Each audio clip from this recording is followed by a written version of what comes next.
Years ago, a guy who had been a missionary in China told me how his time there ended. For his last few years there, he, his wife, and his two kids had been under house arrest. At least they were safe and, relatively comfortable. One day, a soldier comes in to tell them that they can return to America but could only take 200 pounds, no more, no less. They got plenty of stuff and struggled to keep it to 200 pounds as they would weigh stuff they disagree about what they had to take or leave behind. So they'd weigh everything and take it on and off the scale until they finally got to 200 pounds on the dot. The soldier comes the next day to take them. He asks, "Did you weigh everything?" And they said, "Yes." "Did you weigh the children?" I said, "Well, no." "Weigh the children as well," he says. And in a moment, all kinds of stuff that they thought they had to pack with them was taken out. When they realized that the weight of the children was included in the 200 pounds, of course, that changed everything. Their new perspective gives us a glimpse of what the gift of wisdom is all about. Today's first reading extols the virtue of wisdom. Our scriptures prefer wisdom to wealth, to beauty, to power, even to health. Now, wisdom is hard to define, but I think we usually recognize it in ourselves and in others when it shows up. Wisdom gives a bigger picture than what might at first be in front of us. It's not always immediately gratifying, but wisdom leads us to a bigger, a deeper reality, and it always gives life. Wisdom actually leads us on the path to an authentic and meaningful life. Personally, wisdom is the one thing I pray for most often for myself. It's just true. There's nothing I ask God for more often than wisdom. Switching now to the Gospels, of the many things we could say about Jesus, he was certainly also a wisdom figure.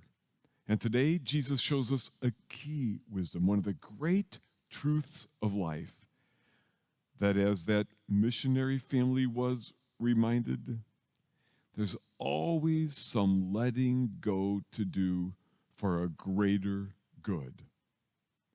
This earnest, wealthy young man asks Jesus if there's more that he needs to do.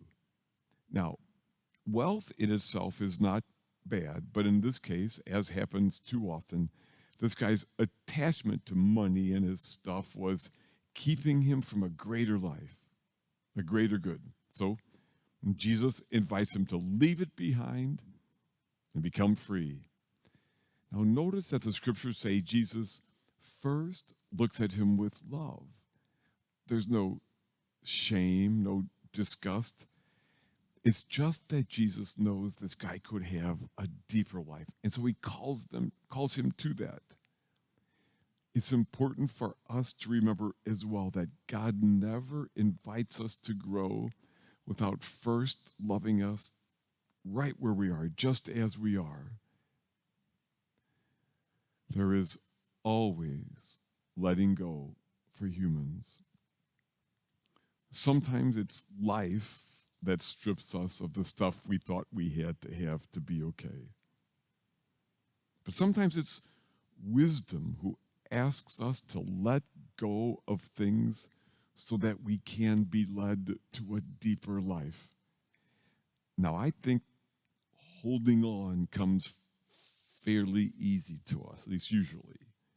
Letting go, not so much. But we can practice and get better at it. I've read that writer Ernest Hemingway had this wise practice that on the first day of each new year, he's said to have given away one or two of his most prized possessions. When asked about this, he said, "If I can give these things away, then I own them. But if I can't give them away because they have somehow become so important to me, then they own me." Not that we don't cherish, of course we do, but we hold on like this, not like this. There is always letting go on the difficult journey that belongs to every person of integrity.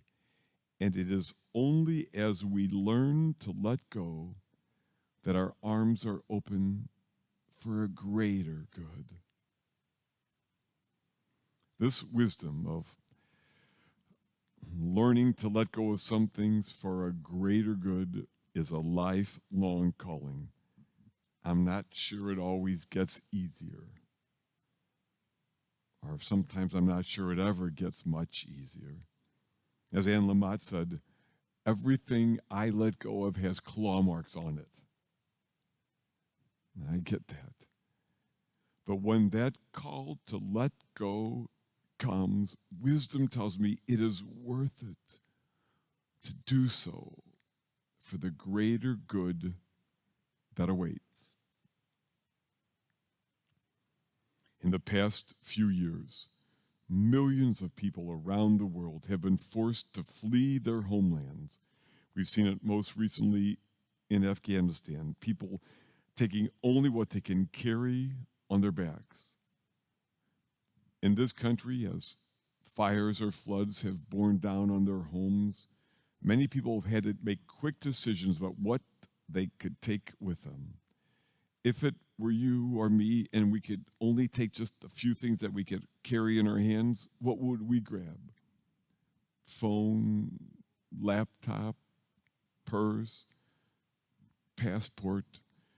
And if we were then forced to choose between those items or our children, wouldn't we set aside the laptop and the phone to save the lives of our children?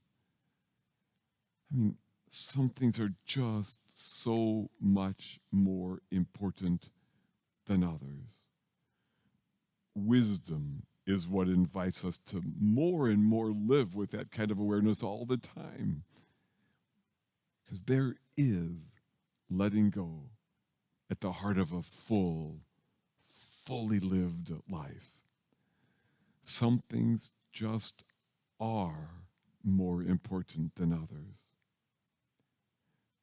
With all my heart and every day of my life, I pray that God will grant me the wisdom I need